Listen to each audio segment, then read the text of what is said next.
Dalam demokrasi yang sudah matang itu, ketemu konstituen itu lebih penting daripada rapat di gedung DPR.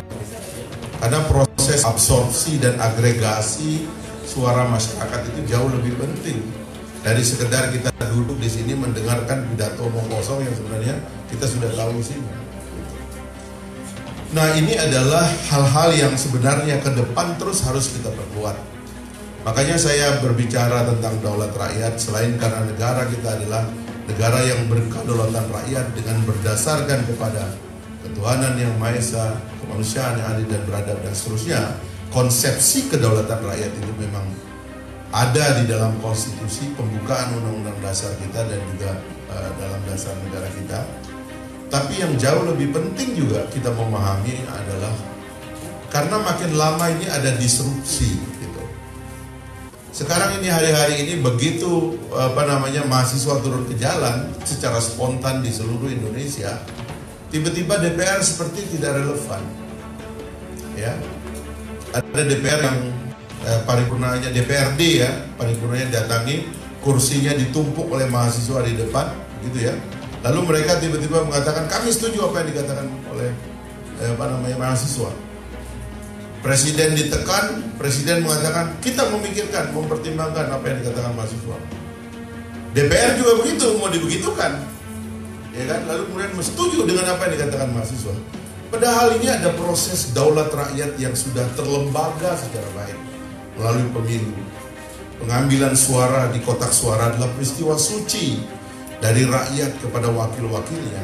Nah, kenapa ini tidak berjalan dan kenapa tiba-tiba disrupsinya yang menang? Inilah yang harus kita jawab. Sebab pematangan demokrasi itu tidak ditandai oleh banyaknya demonstrasi.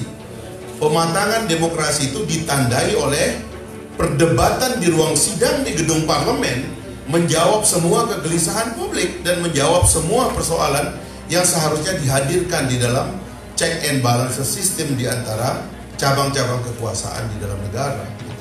Nah, ini yang belum efektif. Makanya saya sendiri mengusulkan perbaikan kelembagaan dewan. Mulai buku pertama ini, sebenarnya ini buku dari pekerjaan saya 5 tahun dengan teman-teman dalam rangka memikirkan pelembagaan dewan.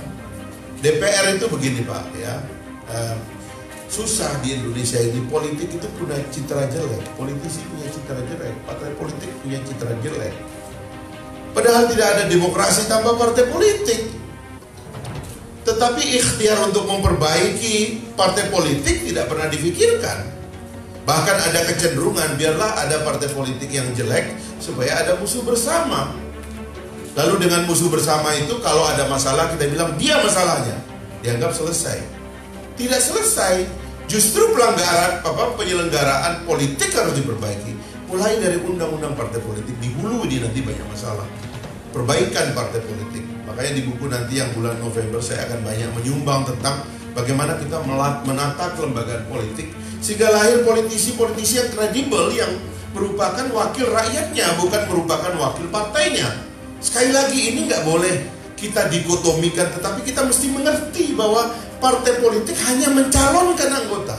Tapi begitu dia terpilih, dia adalah wakil daripada rakyatnya, penerima mandat dari publik. Itu yang saya bilang peristiwa suci di kotak suara itu. Vox Populi, Vox Dei itu di situ sebetulnya.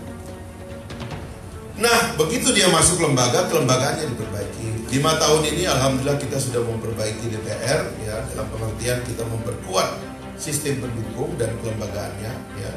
Dulu DPR itu ya bagi yang bekerja di sini seperti Pak Johnson dan kawan-kawan ya, tahu juga bahwa DPR itu embel-embel lah, embel-embel eksekutif. Itu kan apa maunya presiden pasti jalan di sini, nggak ada suara rakyat. Kalau presiden bilang A kata dewan, makanya dia datang duduk duit itu kan kritiknya di zaman dulu. Sampai keluar lagunya Iwan Fals itu tentang wakil rakyat itu. Itu kan kritik karena DPR-nya itu tidak punya kekuatan apapun kecuali menjadi embel-embel eksekutif. Lalu terjadi penguatan dan penguatan itu betul-betul sekarang ini tidak saja political appointee DPR dan seluruh staf yang dia bawa itu, karena dia juga bawa rombongan ya. Ya jangan lupa loh, bupati menang dia bawa rombongan, gubernur menang dia bawa rombongan, presiden